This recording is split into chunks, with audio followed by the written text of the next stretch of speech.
sorry. That's all right. Did I mess up your shot? No. So is this the Hornet? This is the Hornet. Yeah. What's the real car? This is Black Beauty. The real car is a 1966 Imperial. And what's under the hood? It's a 440. 440? Chrysler 440. Do you know how much horsepower you're putting out? 350. 350. That's not bad. Not bad at all. For a car that weighs 5,200 pounds. Of course, I think your t-shirt gives it away.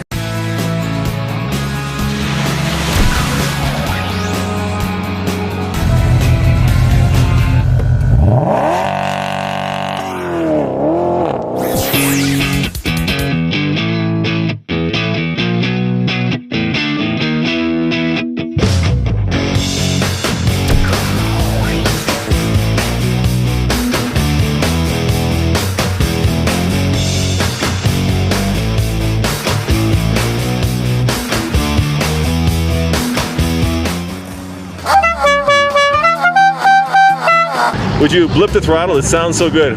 Hold on. All right.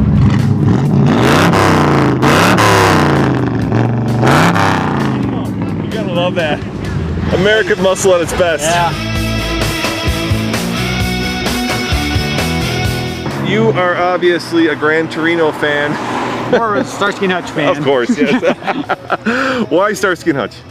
Just that show when you're a kid that's the car you always wanted. Yeah. Literally when I was like, 10 years old, we lived in North Glen, and I remember O'Mara Ford had 2 of these when Ford was selling them on their grass. Yep. Like nose to nose, and it was like, telling my dad, I gotta have one, buy one of these. And of course that didn't happen, but 30 years later, so how long have you owned it? 4 years. 4 years? And was it like this when you bought it, or did you? Yeah, the paint was done. Yeah. I had to do some mechanical work and new tires and wheels and the interior and stuff, but the hard part, the expensive part, was really done. So, And what's under the hood? 351 Windsor. And what year? Speed. What year is it? 74. Can you show us? Can you pop the hood? Let's look at it. How many horsepower is it putting out? I'm not really sure. It's not much of a climber, put it that way.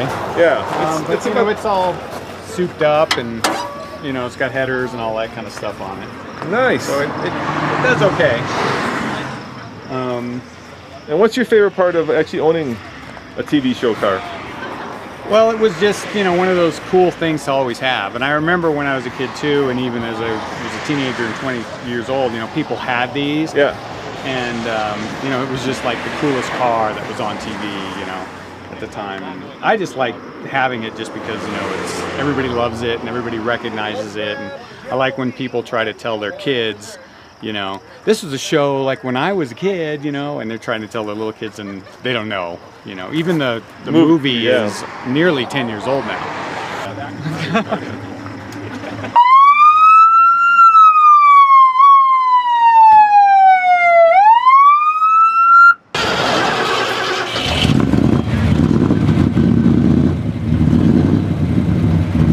Tell me about this organization. We're a movie car club, basically film, television, replica vehicles, but we've expanded that to include really anything that's unique or fun on wheels is allowed to join. And what's the website? ColoradoMovieCars.com. And what car is yours? I own the Ghostbusters car and the number 18 Jurassic Park Jeep. All right, and why did you decide to get into this kind of crazy hobby? It started off as a Halloween prank for the Ghostbusters car. It got out of hand. I had 2 movie cars, and then I got an email from a friend down in Denver that said, hey, I have a DeLorean. Would you like to hang out? And that was it.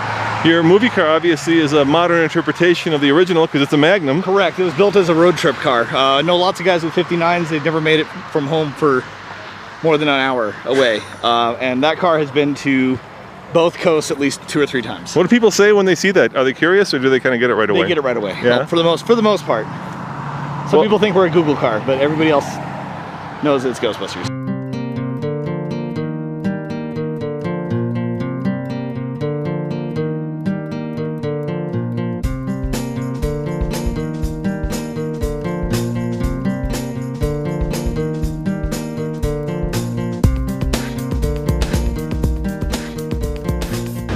They're not gonna catch us. We're on a mission from God. A Porsche Herbie, why? There were some Porsches in Herbie, Yeah. but they were racing against Herbie, so there wasn't an actual 53 that was a Porsche. But I got the car about 4 years ago, and I've always been a big Herbie fan. And when I realized this car was about the same color as the original Herbie, I thought, what the heck, let's put some graphics on it. And here we are. And Kevin's been nice enough to let me join the group, even though it's kind of a hybrid version of Herbie the Love Bug. Herbie the Love Porsche, we call it. Yep. Yep. And tell me about what year it is and what's under the hood. It's a 1983 911 SC Targa. Under the hood is a 3-liter flat 6 boxer engine. Yep. And I'm thinking that this would be faster than Herbie the Love Bug. It probably would be, yeah. If Herbie were, of course, a real car, but since he's not, then you know, because I remember not only did that car go very fast, but in the follow-up movie with Lindsay Lohan, as you recall, actually, no, it was the first movie where it's split in half, right? Yep, splits in half. They can lay down an oil slick sometimes, so I haven't rigged that up yet, but if I drive it hard enough, it might just do that accidentally. Well, I like the improv and I like your style, so thanks for bringing it out. Absolutely, thank you. Squad 51 from the TV show Emergency in the 1970s with Roy DeSoto and Johnny Gage. Is that one of your favorite shows? Is that why you've recreated this fine fire truck? Watch it a couple times a week even now. So how did this come to you? I mean, obviously you found the right fire truck. That's the easy part. I bought this one about 3/4 of the way along. Okay. It was lettered up, and so we've just done a little bit of correction and done a little bit more under the hood, but it was pretty complete when we got it. And what's under the hood? We just had to get it mechanically running. There's a 360 in it now. It originally had a 440, but and what year is this? This is a 1974. 1974. Dodge D300 pickup. And was that the same one they used in the movie, or is this? Yes, it's the same. It's basically the same front. This is an LA. This is an LA County back from 2000. Okay. So the back is an LA County, but it's from 2000. And it's just a movie. It's obviously a TV show. So. Yeah, TV show. Yep. And what's your favorite part of having one of these kind of cool recreations? Well, the fact that you get to drive it, and you know, a lot of people it impacted. In the TV show Emergency, there were only 3 or 4 paramedic groups in the country before the show, and there was 10,000 afterwards. So the show really changed emergency medicine in the country and really saved a lot of lives. And so it had a lot of meaning. If you see firefighters today, a lot of them have a connection back to the TV show. All right, I have to ask you, can you fire up the lights? Oh, sure. Please, and the siren. Let's see if it works. Sure. Oh, that definitely does. There wasn't a siren on the actual show, believe it or not, but that's it in afterwards. Let's see what this thing sounds like. Nice, look at that. May have to have the keys in. To get the siren?